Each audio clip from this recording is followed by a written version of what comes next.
نبی پاک صلی اللہ علیہ وسلم کے مدینے آنے سے پہلے ایک شخص تھا، عبداللہ بن ابی سلول اس کا نام تھا۔ تو مدینے والے لوگ اس کو اپنا پیشوا مانتے تھے، اوس بھی خزرج بھی، اس کی تاج پوشی بھی کی، بڑی اس کی منتا تھی۔ جب حضور آ گئے تو اس کا کاروبار بند ہو گیا۔ اب لوگ یہ نہیں سمجھتے کہ میں غلط ہوں، لوگ کسی کے مفادات کو ٹھیس پہنچتی ہے تو مخالفت کرنے لگ جاتا ہے۔ اب اس کے حالات جب خراب ہوئے تو اس نے پتہ کیا کیا، جھوٹ موٹ کا کلمہ پڑھ لیا۔ سمجھ آ رہی ہے باتوں؟ جھوٹ موٹ کا، اور منافقوں کا ایک ٹولہ اس نے تیار کر لیا جس کا قرآن مجید نے سورہ منافقون میں ذکر کیا۔ ایک جنگ کا موقع تھا، نبی پاک صلی اللہ علیہ وسلم تشریف لے گئے تو عبداللہ بن ابی سلول بھی چلا گیا۔ حضرت عمر فاروق رضی اللہ تعالیٰ عنہ کے ایک غلام تھے، وہ پانی لینے کنویں پہ گئے۔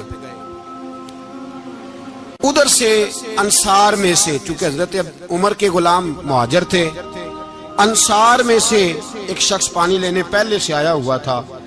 پانی بھرنے میں کوئی اختلاف ہو گیا، جھگڑا ہو گیا، مار کٹائی تک نوبت آ گئی۔ حضرت عمر کے غلام نے کچھ چیز مار دی، اس شخص کو زخمی ہو گیا۔ اس نے پکارا، عبداللہ بن ابی سلول نے سمجھا کہ موقع اچھا ہے، دوڑا ہوا آیا اور آ کر اس نے کہا، انصار مدینہ بھاگ کے آؤ، جلدی آؤ، اور بڑے غلط جملے استعمال کیے۔ کہنے لگا، اگر ان لوگوں کو تم اپنا بچا کچا کھانے کو نہ دیتے مہاجروں کو تو آج یہ تمہارے سر پہ نہ بیٹھتے۔ معاذ اللہ، ایسی باتوں پہ کہا کریں، بولے یہ روزمرہ کی گفتگو میں عادت بنائیں، کوئی ایسی بات کرنی ہو تو معاذ اللہ استغفر اللہ کہہ کے کرنی چاہیے۔ اس نے کہا کہ معاذ اللہ، اب ان کو بچا کچا نہ دیں تو یہ ہمارے سر پہ نہ بیٹھتے۔ شور کیا اس نے۔ ہمارے ہاں بھی سیانے بندے پنچایت کے لوگ، وہ کہتے ہیں تو اس برادری کے بچے سے ہی مار کھا ہے، پتہ ہی نہیں چلا، جا اسے مار کے آ، سر پھاڑا، یہ کار پھوڑ دے اس کا سر، اور دیکھ میں دیکھ لوں گا بعد میں جو ہوگا۔ یہ عقل مند لوگوں کے مشورے نہیں، یہ جاہل لوگوں کے مشورے۔ ناراض نہ ہونا، پر یہ نبی پاک صلی اللہ علیہ وسلم نے فرمایا ہے، حضور کا فرمان ہے۔ یہ کن لوگوں کا کام ہے؟ بول کے بتائیں، بول کے۔ پڑھے لکھے سیانے بندے اس طرح کے مشورے یہ بالکل نہیں دیتے، جاہلوں کا کام۔ پکارا، مہاجر سارے اکٹھے ہو گئے، انصار سارے آ گئے، اور جب انصار آئے تو مہاجرین کو بھی پکارا، مہاجر بھی آ گئے۔ اب وہ گتھم گتھا ہونے لگے تو کسی نے جا کے محبوب پاک کے کان میں کہا، یا رسول اللہ، وہاں تو مہاجر انصار لڑنے لگے، وہ پرانی لڑائیاں پھر سے جاگ گئی ہیں۔ نبی پاک تشریف لائے، حضور نے وہاں لفظ بیان کیے، فرمایا یہ تم نے کیا جاہلوں جیسا کام شروع کیا ہوا ہے؟ یہ کون سا کام ہے؟ اللہ کرے ہم سب اس کام سے باز آ جائے، آمین تو کہنا۔ اور تو اس برادری دے منڈے کوئی مار کھائیں، برادری کیا ہوتی ہے؟ برادری تو تعارف کے لیے، اونچ نیچ کہاں سے آ گئی؟ کہا میرے رسول پاک علیہ الصلوۃ والسلام نے فرمایا، تم جاہلوں جیسے کام کر رہے ہو۔ صلح کرائی، بات رفع دفع کرائی، لوگ چلے گئے، معاملہ ٹھنڈا ہو گیا۔ لیکن عبداللہ بن سلول نے کہا کہ میں یہ موقع خالی نہیں جانے دوں گا۔ پھر گیا وہ اور جا کے انصار مدینہ سے کہنے لگا، ایک دفعہ جا لینے دو مدینے، تم نے میری بات نہیں نہ سنی، جو وہاں بڑے سردار بیٹھے ہیں ان سے بات کروں گا، اور معاذ اللہ ثم معاذ اللہ ہم ان بے عزت لوگوں کو مدینے سے نکال دیں گے، وہاں صرف عزت والے رہیں گے۔ یہ غلط جملے اس نے ادا کیے جس کو قرآن پاک نے سورہ منافقون میں بیان فرمایا ہے۔ اس نے یہ بات کی۔ ایک صحابی تھے حضرت زید رضی اللہ تعالیٰ عنہ، وہ سن رہے تھے، آ کے عرض کی، یا رسول اللہ صلی اللہ علیہ وسلم، عبداللہ بن ابی سلول تو اس طرح کہہ رہا ہے کہ مدینے جا کے عزت والے دوسروں کو نکال دیں گے، اور تم اگر اپنا بچہ انہیں نہ دیتے تو معاذ اللہ آج یہ ایسا نہ کرتے۔ حضرت عمر نے بھی سن لیا، حضرت عمر نے بات سن لی، تلوار نکالی اور دوڑے۔ حضور نے بازو پکڑا، فرمایا کدھر جا رہے ہو؟ کہا یا رسول اللہ، اگر آج سزا نہ دی تو کل اور بات بھی کرے گا، اور اگر آج ایک قتل ہو گیا تو باقی سیانے بن جائیں گے۔ یا رسول اللہ مجھے چھوڑے، میں ماروں گا۔ حضور نے فرمایا عمر چپ کر، وہ جھوٹ موٹ کا کلمہ پڑھتا ہے، لوگ کہیں گے کہ محمد ابن عبداللہ نے اپنے ساتھی مارنے شروع کر دیے۔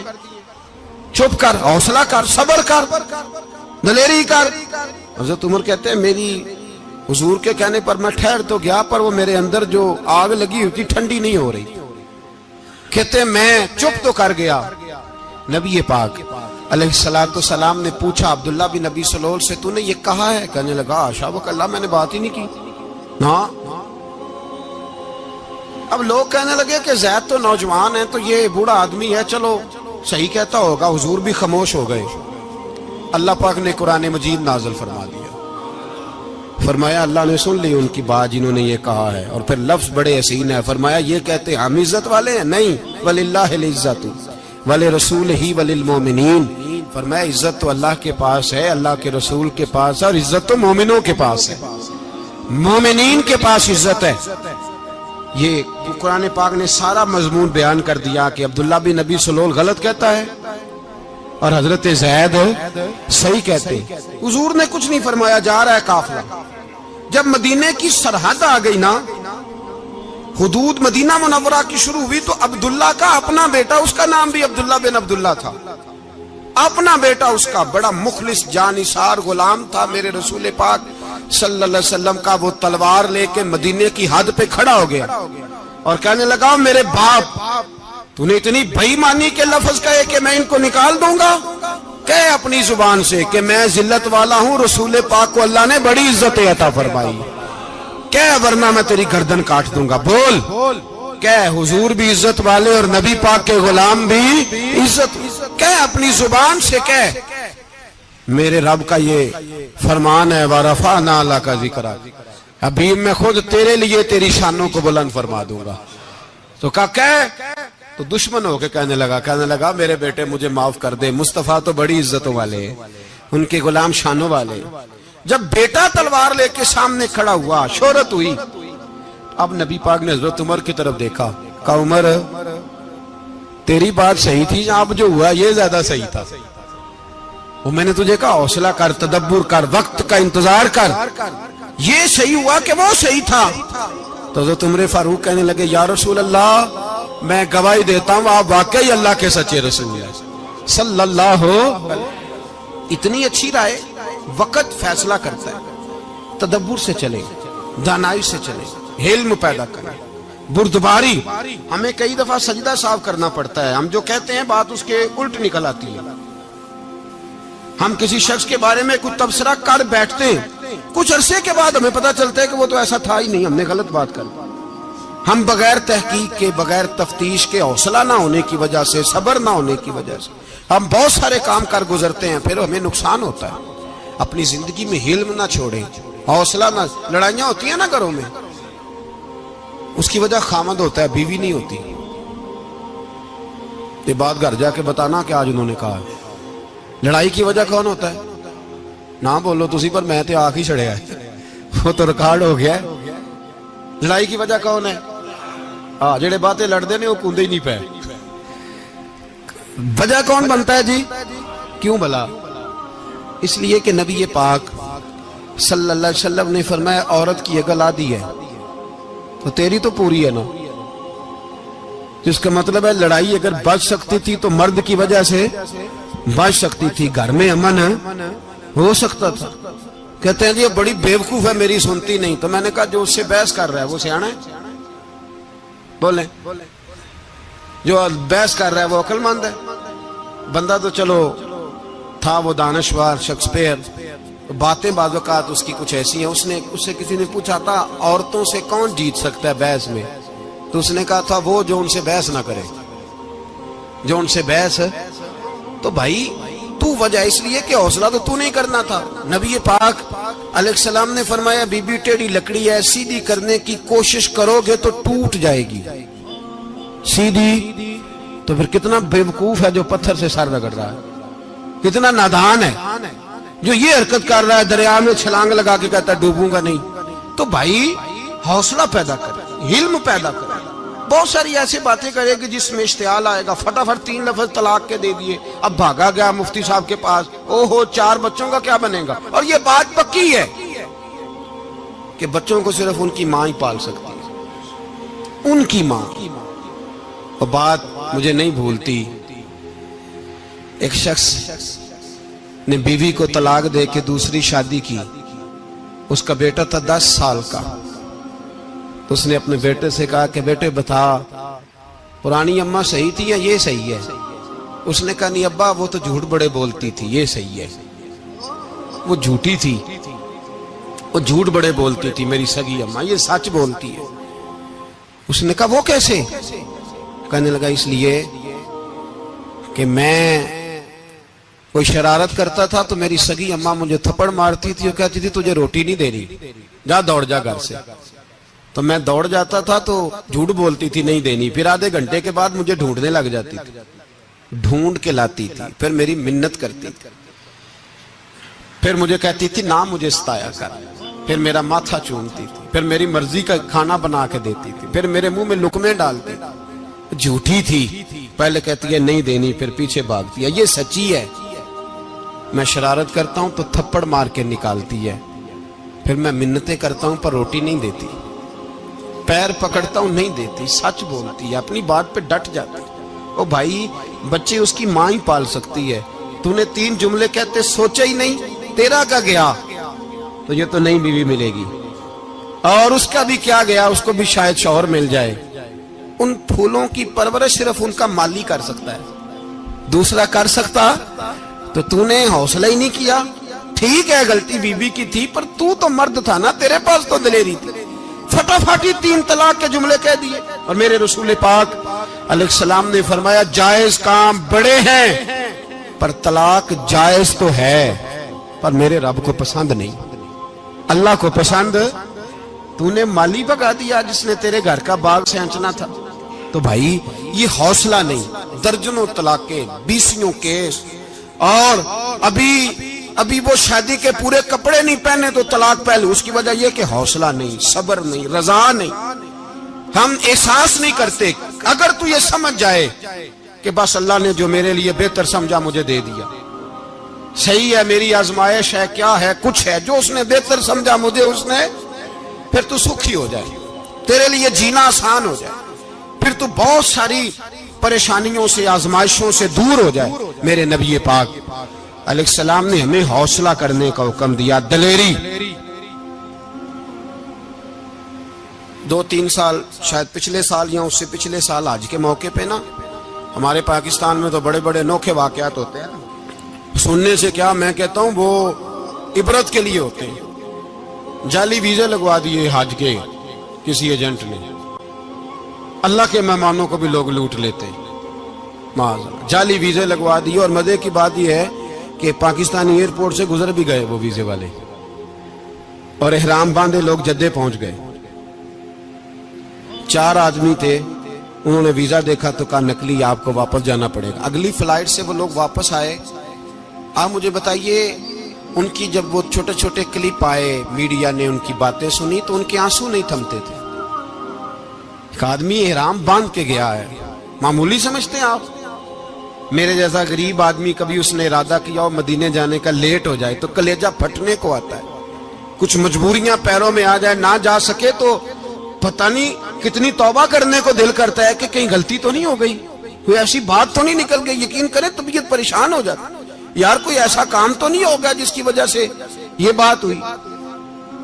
4 آدمی لوٹ آئے، حالات خراب ہو گئے، لوگ رو رو کے قصے سناتے تھے. لیکن میرے رسول پاک علیہ السلام کا حوصلہ دیکھو. حضور کعبے کا بھی کعبہ، حضور مالک، حرم کے مالک مطلق، جن کے صدقے اللہ نے کعبہ کو بیت اللہ بنایا.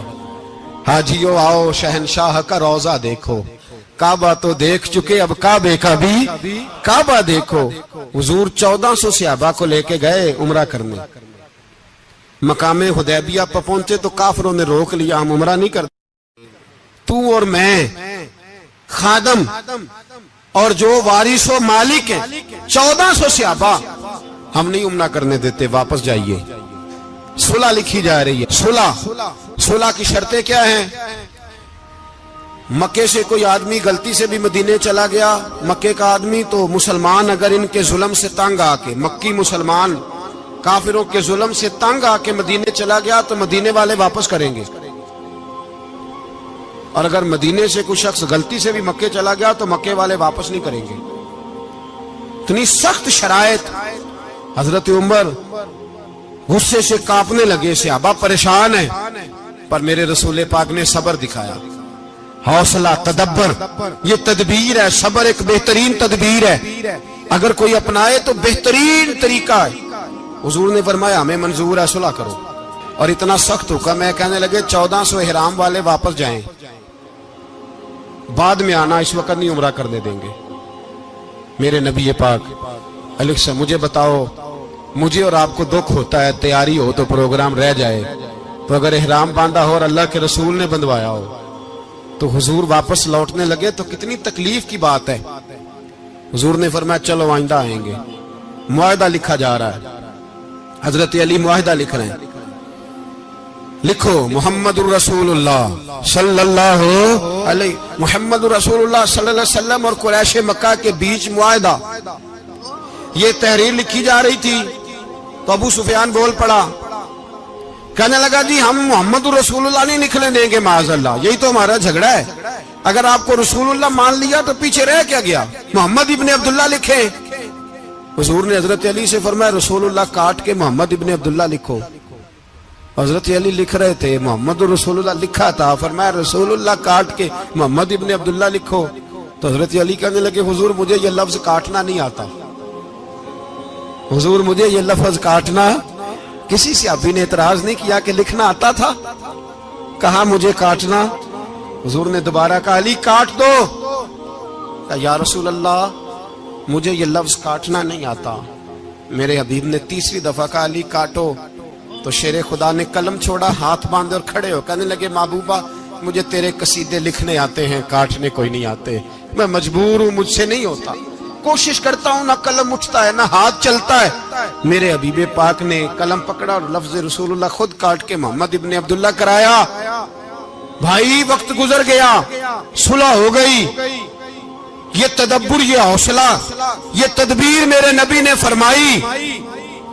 اب تو 1400 کو مکے نے نہ داخل ہونے دیا, لیکن ایک سال ہی گزرا, تھوڑا ہی وقت گزرا, میرے رسول پاک 10,000 کو لے کے مکے میں داخل ہو گئے.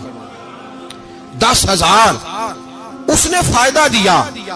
حکمت کیا تھی, تدبر کیا تھا. قریش روز لڑائی کرنے آ جاتے تھے, تبلیغ ہی نہیں کرنے دیتے تھے. ان سے صلح ہو گئی تو نبی پاک نے کیسر کو خط لکھا, کیسر روم کو, ہرکل کو. دور دراز تبلیغ پھیل گئی, مسلمان 100,000 سے زیادہ ہو گئے. ان کی طرف سے اب وہ لڑائی بند ہو گئی. میرے حبیب پاک علیہ السلام کے حوصلے نے کمال دکھایا, اس تدبیر نے فائدہ دیا امت مسلمہ کو. 10,000 کا لشکر لے کے حضور کعبے میں داخل ہوئے. کل جو ابو سفیان کہتے تھے نا محمد رسول اللہ لکھنے نہیں دوں گا, آج وہ خود کہہ رہے تھے اشہدو ان لا الہ الا اللہ واشہد ان محمد رسول اللہ صلی اللہ علیہ. کل جو کہہ رہے تھے کہ میں یہ لفظ نہیں لکھنے دوں گا, آج ابو سفیان کی حویلی میں لاکھوں لوگ, ہزاروں لوگ بیٹھے تھے اور سارے کہہ رہے تھے محمد الرسول اللہ محمد الرسول اللہ محمد الرسول اللہ صلی اللہ علیہ وسلم. میرے محبوب کی تدبر نے, فقاہت نے, اور پھر کمال ہوا. 1400 کہاں اور 1,44,000 کہاں. 1400 کہاں اور 1,44,000. 1400 کو نہیں جانے دیا عمرہ کرنے. میرے رسول پاک 1,44,000 کو لے کے حج کرنے چلے گئے. حضور نے حج کیا, ہر طرف لبیک لبیک کی صدائیں بلند ہوئی. یہ میرے نبی پاک کا تدبر ہے, حوصلہ ہے. اگر وقتی طور پہ حوصلہ کر جاؤ گے, دلیری کر جاؤ گے, آنے والا وقت آسان ہو جائے. حوصلہ نہیں, صبر نہیں, سکون نہیں, 2-4 باتیں, یہاں تک کہ لوگ ابا جی کی بات برداشت نہیں کرتے, ایسے جملے کہہ دیتے ہیں جو دوبارہ پلٹ کے نہیں آتے. ماں کو لفظ نہیں بولتے, باپ کی روح تک چھلنی کر دیتے ہیں وہ جملے. لیکن لوگ اس وقت حوصلہ کرنے, اور ہم پنجابی لوگوں نے تو گنجائش ہی بڑی دے دی ہے. کہتے ہیں بچہ ہے جے, ایک ہی ہے, ایک بھی حوصلہ کرے کی ہے ماشاءاللہ. تو اگر جوان ہو گیا تو کہتے ہیں گرم خون ہے, مکہ کب. اگر بوڑھا ہو گیا تو کہتے ہیں بوڑھوں میں حوصلہ نہیں ہوتا, نہ بچے میں نہ تو کس میں حوصلہ ہوگا, بولے. کسی میں بھی نہیں. چھٹی سب کو فتوا مل گیا نا, یہ بچہ ہے جی, ابھی یہ تو بچہ ہے, آپ تو سیانے بیانے ہیں, یہ بچہ ہے. کمال ہو گئی ہے بھائی. کیا مطلب ہے بچہ ہے؟ بچے کو سارا پتہ ہے, ہر چیز اسے آتی ہے, حوصلہ کرنا ہی نہیں آتا. اور پھر کہہ دیا وہ تو گرم خون ہے. وہ کیا بات کرتے ہو, گرم خون؟ ابے کے گلے پڑ گیا گرم خون, اس کو کھڑا کرو نا ایس پی کے سامنے اور اس کو مار تھپڑ اس کے منہ پہ, تیرے گرم خون کا پتہ چلے. غریب کے یہ گلے پڑ گیا, اس کو کھڑا کرو ایس ایچ او کے سامنے, پھر پتہ چلے گا خون کتنا گرم ہے. وہاں بالکل چپ ہے, بالکل خاموش ہے. اور گرم خون اس کا صرف اماں کے لیے, جلال صرف رہ گیا اگر غریب گھر کی بیٹی بیاہ کے لایا تو صرف اس کے لیے. کوئی ایسی بات نہیں. ہم بڑے سیانے, ہمارا غصہ بڑا سمجھدار ہے, ہمارا وہ گرم خون بڑا سیانا ہے. وہ جہاں دیکھتا ہے کہ معاملہ ہلکا ہے تو وہاں وہ گرم خون جلال میں, اور جہاں دیکھتا ہے کہ سامنے والا تگڑا ہے تو وہاں وہ گرم خون فوراً ٹھنڈا ہو جاتا ہے. حوصلہ پیدا کرے. زندگی حوصلے مند لوگ جیتے, جو حوصلے مند نہیں ہوتے وہ تو زندگی کا ایک سال لطف سے نہیں جی پاتے. حوصلہ کریں, مسکرائیں. میرے نبی پاک صلی اللہ تعالی علیہ وسلم نے نا عثمان بن طلحہ, کعبے کی چابی ان کے پاس ہوتی تھی. حضور نے ایک دن فرمایا عثمان, اچھا یہ نہیں تھا کہ عثمان خاص لوگوں کو چابی کعبہ کھول کے دکھاتے تھے, بلکہ ان کو قریش کی جانب سے یہ حکم تھا کہ جو بھی تجھے کہے تو نے کعبے کا دروازہ کھول دینا. نبی پاک علیہ الصلوۃ والسلام نے نا ہجرت سے 2-4 دن پہلے کہا کہ عثمان ذرا چابی دو, میں نے کعبہ اندر سے دیکھنا ہے. بڑے ٹھنڈے دل سے ذرا سننا, ادھر دیکھو میری طرف, ادھر دیکھیے گا ذرا میرے بھائی. میں نے ایک بندے سے کہا یار پانی کی بوتل دینا دکاندار سے. ایک ہے, اس نے کہہ دیا نہیں میرے پاس. اس بات کا کوئی غصہ بولیے, اور اگر وہ کہے سارے زمانے کو ملے گی آپ کو نہیں دینی,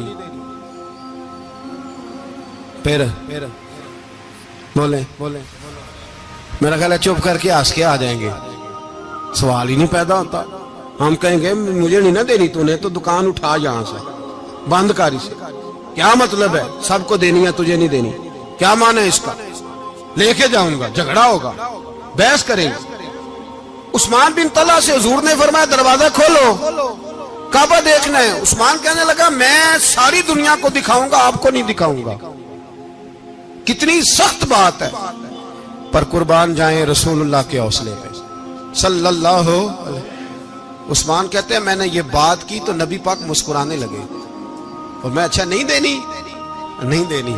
تو حضور نے نا مسکرا کے اور میری کمر پہ تھپکی دی, فرمایا اچھا یاد رکھنا یہ چابی میں تجھ سے لے لوں گا, اور جس کو میرا دل کرے گا میں اس کو دوں گا. عثمان کہتے ہیں روز رات کو نبی پاک کے یہ جملے میرے کانوں میں گونجتے تھے کہ حضور نے فرمایا. کہتے ہیں جس دن پتا چلا نا نبی پاک 10,000 کا لشکر لے کے آ رہے ہیں, تو ابو سفیان میٹنگیں کر رہے تھے, مکے کے سارے سردار تیاری کر رہے تھے, اور میرے کانوں میں ایک ہی لفظ تھا کہ حضور نے فرمایا میں چابی لے لوں گا, پھر جس کو میں چاہوں گا اسے دوں گا.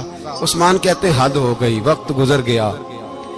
حضور آ گئے, طواف فرمایا, اور طواف کے بعد میرے نبی پاک علیہ السلام نے فرمایا بلاؤ نا ذرا عثمان کو. عثمان کہتے ہیں میں چابی لے کے آیا تو دوسرا جملہ کوئی نہیں. ساڈے نا کوئی بندہ مشورہ دے وے اودی نہ منیے, تے جے کام مونج ہو جے نا, جن جو نے مشورہ دیتا سی تے او نال ہی غوث پاک بن جاندا ہے. تینوں آکھیا سی نا, فوراً ہی داتا علی اجمیری ہو جاندا ہے. وہ کہندا تینوں پتہ نہیں میں کڈا ولی اللہ, تینوں میں آکھیا سی میں انج نہ کر. اور بندہ پریشان ہوتا ہے, کام الٹ ہو گیا, اور لاگوں آکھی جاندا ویکھو جی میں تے تانوں پہلوں ہی آکھیا سی. جی عجیب بات ہے, شیخ چلی کی طرح پیچھے پڑ جائے گا, میں نے تو پہلے ہی کہا تھا.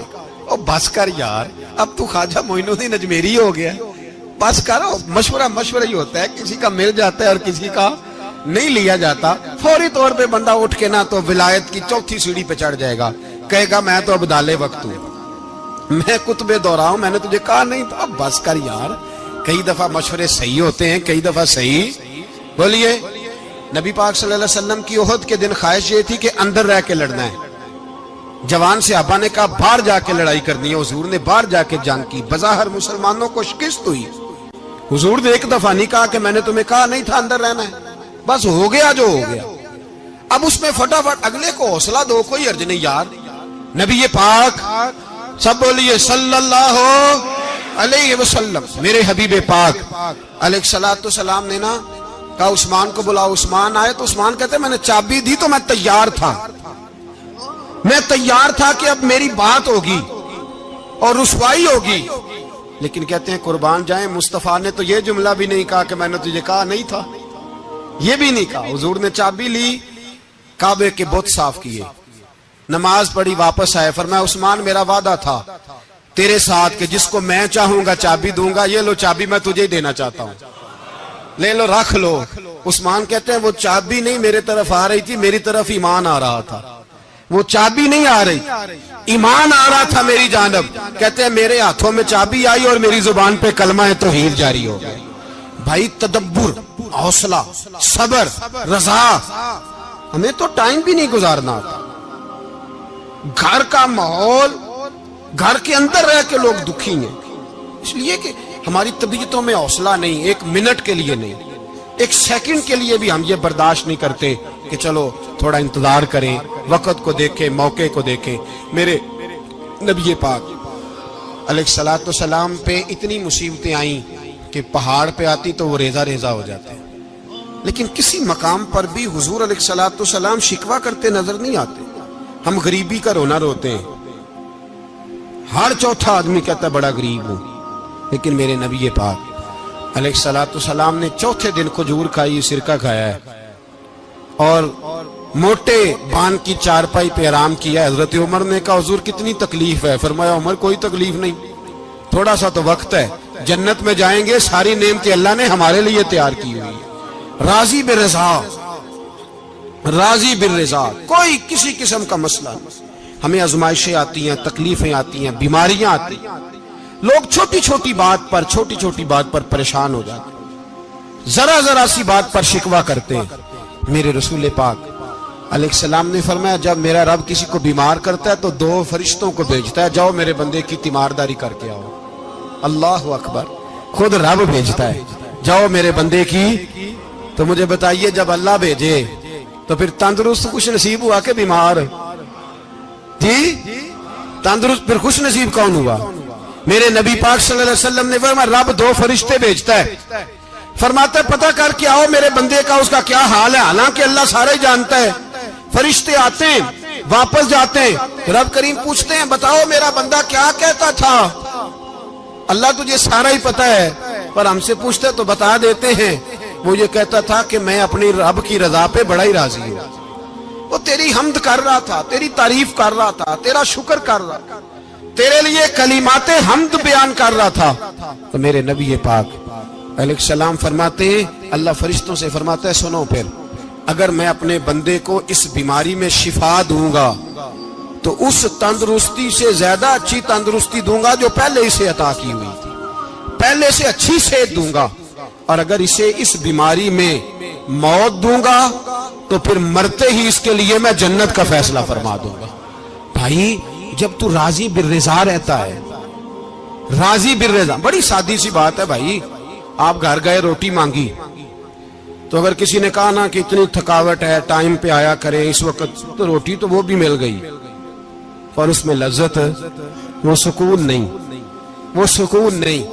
میری اماں جی سالن پکا کے رکھ لیتی تھی تو روٹی جب بھی کوئی مانگتا تھا تو تازی بنا کے دیتی تھی، ان کی طبیعت تھی. تو میں اکثر ان سے کہتا کہ اماں جی پکا کے رکھ دیا کرو. تو کہتے تمہیں خوشی نہیں ہوتی جب تمہاری اماں تازی پکا کے دیتی ہے؟ خوشی ہوتی ہے، طبیعت میں خوشی ہوتی ہے. ان کا مزاج تھا، ذوق تھا، تو ہم سمجھتے تھے یار یہ بڑی سعادت کی بات. تو آپ گھر گئے رات کو تو گھر والوں سے کہا روٹی، تو فوراً اٹھے، فوراً. اور انہوں نے کھانا تازہ بنایا اور ساتھ یہ بھی کہا باہر سے نہ کھایا کرے، بندہ بیمار ہو جاتا ہے. کتنی ٹھنڈک پہنچتی ہے آدمی کے دل کو، سکون ملتا. تو بھائی بیماری تو آپ نے کاٹ لی، لیکن ساتھ کہو ہو بڑا بیمار ہوں، میں نے تو اتنے گناہ بھی نہیں کیے، ظلم بھی نہیں کیا، کسی کو کچھ بھی. اب بیماری تب بھی کٹ گئی، پر بڑی آزمائش. مریض ڈاکٹر کے گلے پڑ رہا ہے، اس کے لواحقین جھگڑے کر رہے ہیں، بیماری وہ بھی کٹ گئی. اور ایک بیمار وہ ہے جو چارپائی پہ لیٹا ہے اور کہتا ہے جس طرح میرا اللہ راضی اسی طرح میں بھی راضی.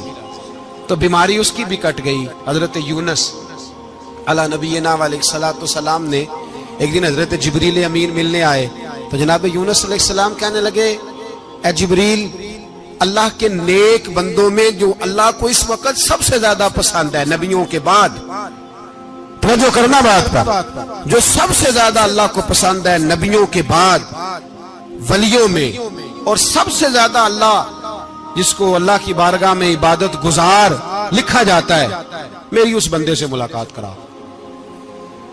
تو حضرت جبریل نے جناب یونس علیہ السلام کو ساتھ لیا تو ایک شخص کے پاس پہنچے جو آنکھوں سے اندھا تھا،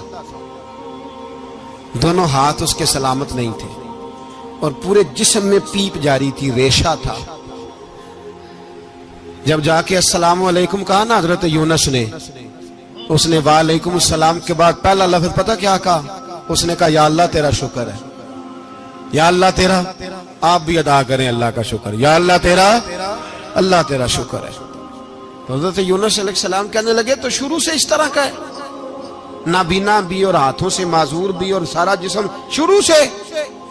تو بڑے ہی خوبصورت لفظ اس بیمار نے کہے، کہنے لگے نہیں حضور میں بالکل ٹھیک ٹھاک تھا، جب تک میرے رب نے چاہا کہ یہ دنیا کو دیکھے تو تب تک اس نے مجھے آنکھیں دیں، اور جب اس نے چاہا کہ اب اس کا دیکھنا بہتر نہیں تو اس نے واپس لے لی۔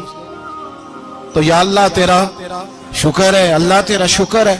پھر کہا جب تک اس نے چاہا کہ میرے ہاتھ رہے تب تک رہے، جب اس نے چاہا کہ میرے لیے بہتر نہیں تو اس نے لے لیے، تو یا اللہ تیرا شکر ہے۔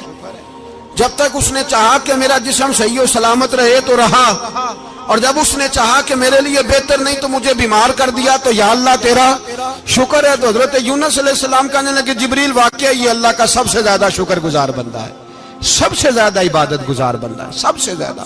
میرے نبی پاک علیہ السلام نے فرمایا اللہ اللہ ہے، مجھ پر پہرا دے گا کون لڑائی میں، مجھ پر پہرا دے گا کون لڑائی میں، مجھ پر پہرا دے گا کون لڑائی میں، مجھ پر پہرا دے گا کون لڑائی میں۔ میں صدیق اکبر آقا بول پڑے مٹھی سے ابو جہل کی کنکر بول پڑے، اللہ اللہ ہے اللہ اللہ ہے اللہ۔ میرا مومن ہر حال میں نفع میں ہے، نعمت ملے تو شکر کر کے نفع، مصیبت آئے تو صبر کر کے نفع۔ اپنی زندگی میں تحمل، بردباری، علم پیدا کرے، حوصلہ پیدا کرے۔ ہر آنے جانے والے شخص کے مزاج کے مطابق اسے نہ ملے، اپنا مزاج صحیح رکھے، اپنی طبیعت کے مطابق اپنے ماحول کو برقرار رکھے۔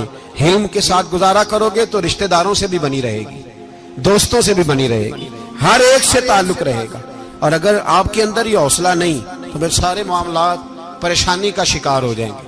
یہ تو آج کا مضمون تھا۔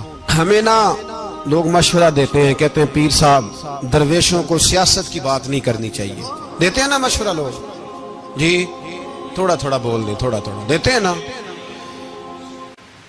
اگرچہ ہم ان کی بات نہیں مانتے، اس لیے کہ اقبال نے کہا تھا جدا ہو دین سیاست سے تو رہ جاتی ہے چنگیزی، جدا ہو دین سیاست سے تو۔ اور پہلا فکرہ یہ ہے کہ جلال بادشاہی ہو یا جمہوری تماشا ہو، جدا ہو دین سیاست سے تو رہ جاتی ہے۔ اس نے کہا جب سیاست اور دین علیحدہ علیحدہ ہوتے ہیں تو چنگیز خان اور ہلاکو خان پیدا ہوتے ہیں۔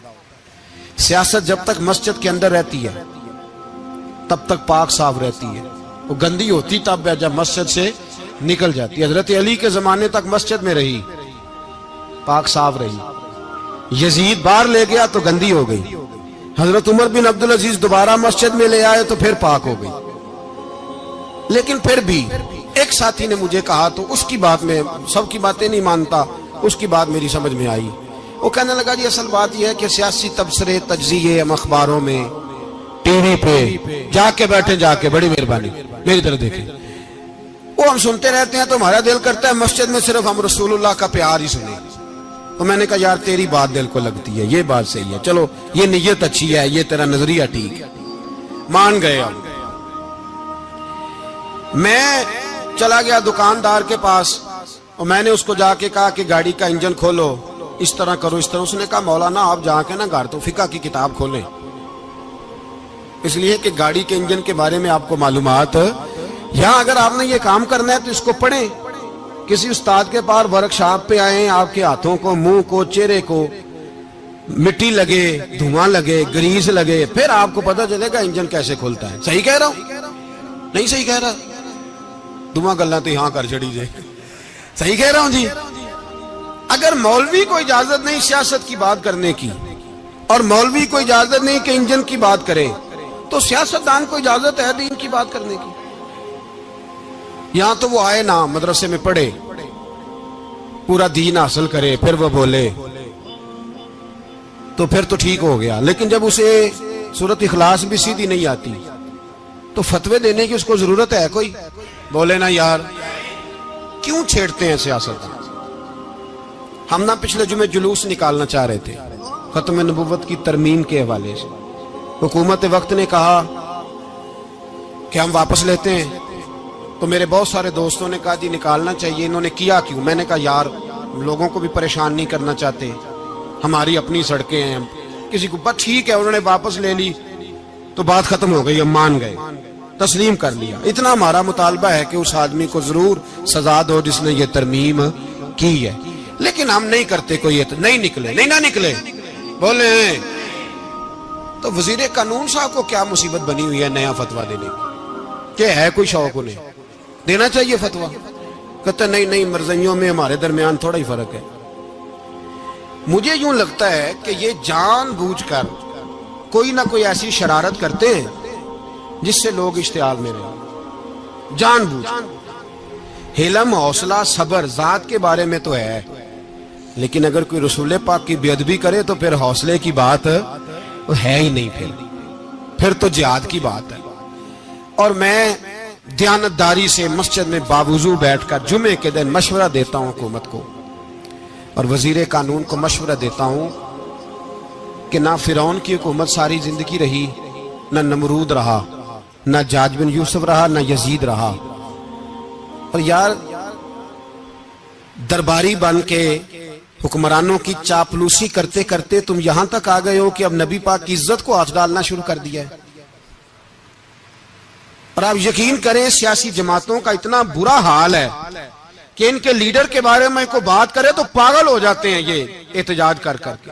اور اس نے ڈائریکٹ کہہ دیا کہ ختم نبوت کا مسئلہ ہی کوئی نہیں, جو دین کی بنیاد ہے, کسی کو پرواہ نہیں. مجھے تو ان لوگوں کی فکر ہو رہی ہے جن لوگوں نے انہیں ووٹ دیے ہیں, وہ اللہ کو کیا جواب دیں گے. اور یہ اللہ ماشاءاللہ ساری سیاسی جماعتیں اس طرح کی. اور میرا وزیر قانون صاحب کو بھی مشورہ ہے کہ زندگی بڑی تھوڑی ہے, بڑی تھوڑی. اللہ سب کو معاف کرتا ہے, اپنے رسول کے غداروں کو معاف نہیں کرتا. اور یہاں تمہاری گاڑیوں پہ جھنڈے لگے ہوئے ہیں, وہاں بھی تمہارے جھنڈے لگیں گے, پر اس لیے لگیں گے کہ یہ غدار ہیں ناموس رسالت کے. یہ جھنڈے لگیں گے. شرم کرو اور ڈر جاؤ, بس کر دو. تمہارے منہ میں اب دانت پورے نہیں رہے. کوئی شوگر کا مریض ہے تو کوئی بلڈ پریشر کا, تو کوئی ہارٹ کا, تو کوئی کینسر کا. شرم کرو اور اپنی قبر کی بھی تھوڑی سی فکر کرو. بتاؤ پاکستان کے کتنے صدر گزرے, وزیر اعظم گزرے, تو ان کی قبریں کہاں ہیں؟ کوئی جاتا ہے ان کی قبروں پہ؟ کسی کو خبر ہے؟ کیوں اپنے لیے جہنم کٹھی کرتے؟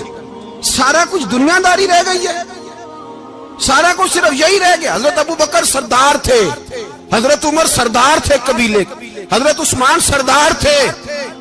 انہوں نے سرداریوں کو ٹھوکر مار کے رسول اللہ کے قدموں میں بیٹھنا پسند کی. سرداریاں چھوڑ کے غلام بن گئے. تم سرداریاں بچانے کے لیے رسول اللہ کی غداری کرتے ہو, شرم نہیں آتی؟ اور قوم شکوہ ہے مجھے ان لوگوں سے جو مولوی تو کہہ دیتے ہیں تو سیاست نہ کر, اور کسی سیاستدان کو منع نہیں کرتے کہ جب تجھے سورت فاتحہ بھی نہیں آتی تو تجھے کس نے اجازت دیا اتنی بڑی بات. اور میں نے پچھلے سے پچھلے جمعے بھی کہا تھا, پھر کہتا ہوں اور آن دی ریکارڈ کہتا ہوں, مرزائی کل بھی کافر تھے, آج بھی کافر, اور قیامت تک. اور جو ان کے کفر میں شک کرے وہ بھی, اور پکا بے ایمان ہے, کافر ہے. وہ وزیر قانون ہو یا صوبائی ہو یا وفاقی ہو, من شک فی کفر ہی فقط کفر. جو مرزائی کے کفر میں شک کرے وہ بھی کافر ہے. ہمارے رسول آخری رسول ہیں. ہم کسی کو یہ اجازت نہیں دیں گے کہ وہ ختم نبوت میں رکھڑا ڈالنے کی کوشش کرے. ہم کسی کو یہ اجازت ہے. اور تم نے قوم کو لوٹا, لوٹتے رہو. اب ایمان پہ ڈاکے تو نہ ڈالو. تمہیں دولت لوٹ کے پیٹ نہیں بھرا, اب ایمان لوٹنا شروع کر لیا ہے. تمہارا فیکٹریاں لوٹ کر, قومی خزانہ لوٹ کر پیٹ نہیں بھرا. بھائی مانو اب دین بیچ کر اپنی حکومتیں پکی کرو گے. اور وہ لوگ بھی تیار ہو جائیں جو ان بے ایمانوں کو منتخب کرتے ہیں, ان سے بھی سوال کرے گا ختم نبوت کا موضوع قیامت کے دن کہ تم بتاؤ. ان کو سپورٹ کرتے تھے جو رسول اللہ صلی اللہ علیہ وسلم کے بعد بھی کسی نبی کو نبی ماننا درست جانتے تھے. شرم آنی چاہیے, خیال ہونا چاہیے. اور میں نے کہا کہ ہمارا دل نہیں چاہتا, آپ یقین کریں. ہمیں شوق ہے جلوس نکالنے کا, تمہارے خلاف باتیں کرنے کا. تم نے روز تھرمامیٹر نکالا ہوتا ہے, چیک کرتے ہو کہ ایمان کتنا ہے کتنا نہیں ہے. یہ پاکستان اگر صوبہ سندھ ہے تو حضرت عبداللہ شاہ غازی کا ہے, اگر بلوچستان ہے تو حضرت بابا عبد الرحمان کا ہے, اور اگر پشاور ہے تو وہ صوفیاء کا ہے, اور اگر یہ دھرتی پنجاب ہے تو یہ داتا علی اجویری کی ہے, یہ بابا فرید الدین کی ہے.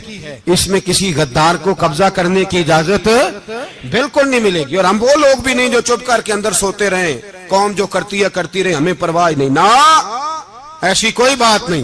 کوئی بندہ نہ سمجھے کہ انہیں ہوش نہیں, انہیں پتہ نہیں. ہمیں سارا کچھ ہی آتا ہے. پھر اگر کل کو کوئی ممتاز قادری پیدا ہو گیا تو شکوہ نہ کرنا. کل کو کوئی پھر سے عامر چیمہ نکل آیا تو شکایت نہ کرنا, یاد رکھنا.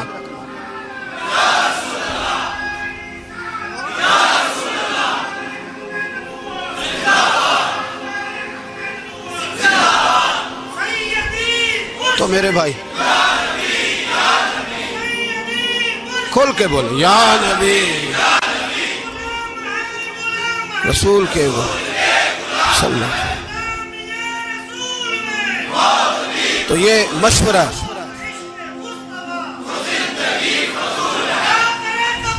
جزاک اللہ. تو یہ تمہیں مشورہ ہے.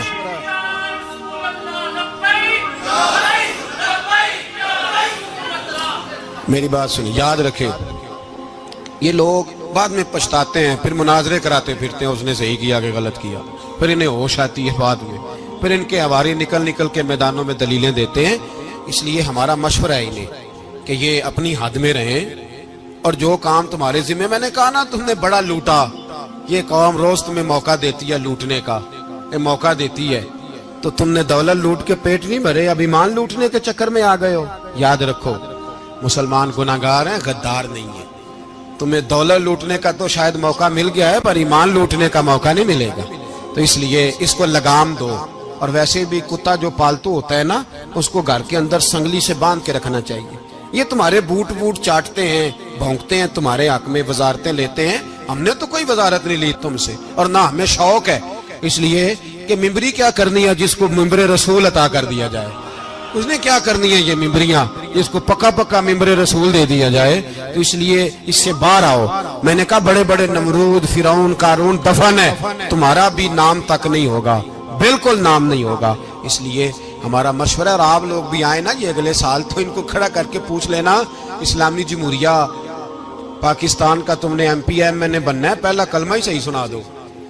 چلو خدا کا واسطہ یہی بتا دو کہ تمہیں نماز بھی ڈھب سے آتی ہے کہ نہیں. اور آپ کی موج ہے, آپ بٹھا لیتے ہیں سر پہ, کیا کریں, سمجھانے والے مفت گناہگار ہو گئے اور بہکانے والے سب تمہارے یار ہو گئے. اس لیے یہ چھیڑتے ہیں جان بوجھ کے. اور پھر جب کوئی ممتاز قادری علیہ رحمہ پیدا ہوتے ہیں, پھر انہیں دشواری ہوتی ہے, پھر ان کا جینا مشکل ہو جاتا ہے. یہ موقع دیتے ہیں, پتہ نہیں کس کے ایجنڈے پہ عمل کر رہے ہیں. میرا سوال یہ ہے, میں نے پچھلے جمعے پھر میرا سوال ہے کہ میں پوچھتا ہوں, اس آدمی کو ضرورت کیا ہے ختم نبوت پر بات کرنے, جب امت مسلمہ کے متفقہ فیصلہ ہے کہ مرزائی کافر. اسمبلی نے بل پاس کر دیا کہ مرزائی, ان کو اقلیت قرار دے دیا, اور جب سے وہ اقلیت بنے, نہ ہم نے ان کی عبادت گاہ جلائی, نہ ہم نے ان کو قبروں سے نکالا, نہ ہم نے, بس ٹھیک ہے جیسے عیسائی رہتے ہیں, یہودی سے کس ملک میں رہتے ہیں وہ بھی رہیں, اقلیت بن کریں, کوئی اعتراض. پر تم انہیں کھینچ کے کیوں قریب کرتے ہو, تمہارا کیا جرانہ ہے ان کے ساتھ, بتاؤ تو صحیح. ان لوگوں سے ان کو چاہیے اپنے منہ میں لگام ڈالیں, اور اگر نہیں ڈالیں گے پھر انشاءاللہ ڈالی جائے گی, اور بڑی تگڑی ڈلے گی, اور پھر ایسی ڈلے گی.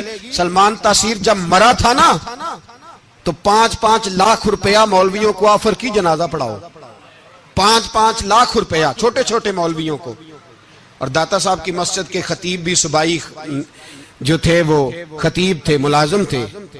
انہوں نے کہا کہ ایمان نہیں بھیجنا, نکالنا نوکری سے تو نکال دو. اور بادشاہی مسجد کا مولوی جس کا پتہ نہیں چلتا کبھی کدھر چلا جاتا ہے کبھی کدھر, یہاں تو وہ بھی کھڑا ہو گیا. اس نے کہا نا ایمان نہیں بیچنا. گورنر ہاؤس کی مسجد کا امام کہنے لگا کہ بخشا جانا نہ جانا یہ تو رحمت الہی کا معاملہ ہے, پر اتنا گندا جنازہ نہیں پڑھنا, اتنا گندا جنازہ نہیں ہم پڑھیں گے. مرنے کے بعد تمہارے جنازے نہیں پڑھے جاتے, تمہاری قبریں خراب ہوتی ہیں, کدھر ہیں تمہاری دولتیں. اور وہ مولوی آج تک پتہ ہی نہیں کدھر گیا جس نے اس غلیظ کا گندا جنازہ پڑھایا. تو بھائی اپنی قبر اشر کو, جب جہاں تمہارے جنازے نہیں پڑھے جا رہے تو وہاں تمہارا کیا حال ہوگا. اس لیے ان لوگوں کو چاہیے کہ اپنی زندگی اس طرح گزاریں کہ کچھ نہ کچھ منہ لے کے سرور کائنات کے پاس چلے جائیں, ورنہ ایسا نہ ہو کہ یہاں بھی پھٹکار اور وہاں بھی پھٹکار. اس لیے ہمارا مطالبہ ہے حکومت سے کہ شرم کرو اور ایسے بےایمانوں کو, کالے ناگ جو تم نے بھرتی کیے ہوئے ان کو نکالو, اور اگر تعریفیں کروانی ہو, تلوے چٹوانے ہو تو اندر کمروں میں ان سے چٹوا لیا کرو. ان سے کہو کہ یہاں ہماری نوکری کرو, باہر نکل کے رسول اللہ صلی اللہ علیہ وسلم کے دین کے بارے میں گفتگو نہ کرو. اس لیے کہ اللہ تبارک و تعالیٰ نے اس دین کے اندر بڑا حسن اور بڑا جذبہ رکھا ہوا ہے, بڑا وقار ہے. ہمارا مطالبہ ہے حکومت سے کہ ختم نبوت کے مسئلے پر کوئی سیاستدان گفتگو نہ کرے. آپ تائید کرتے ہیں اس بات کی؟ اس پر کوئی سیاستدان کوئی گفتگو. ہمارے پاس بڑے تماشے ہیں سیاست کرنے کو, باقی تماشوں پہ سیاست کرو. یہ رسول اللہ کی ناموس کا معاملہ ہے, یہ چھیڑنے کی تمہیں اجازت ہو. مجھے سمجھ نہیں آتی یار, جب بات ختم ہو گئی, اسمبلی نے بل واپس لے لیا, تو صوبائی وزیر قانون کو آخر تکلیف کیا ہے؟ آپ کے پاس جواب ہے کوئی اس بات کا؟ بات ختم ہو گئی, ہم نے جلوس نہیں نکالا, چھوڑ دیا, خاموش ہو گئے. علماء نے میٹنگیں بلائی تھی, کینسل کر دی, ٹھیک ہے جی بات. اب دوبارہ سے کیوں چھیڑتے ہو؟ پھر کہتے ہیں احتجاج ہوتا ہے, شور ہوتا ہے. تم خود ایسی حرکتیں کرتے ہو جس سے افراتفری پیدا ہوتی ہے. یہ ملک رسول اللہ کے نام پہ بنا ہے, اور قیامت تک یہاں وہی ہوگا جو میرے رسول پاک صلی اللہ علیہ وسلم کی رضا ہوگی. اور نبی پاک کے قانون کے خلاف کوئی قانون یہاں چل سکتا؟ اللہ ہمیں سمجھنے کی توفیق عطا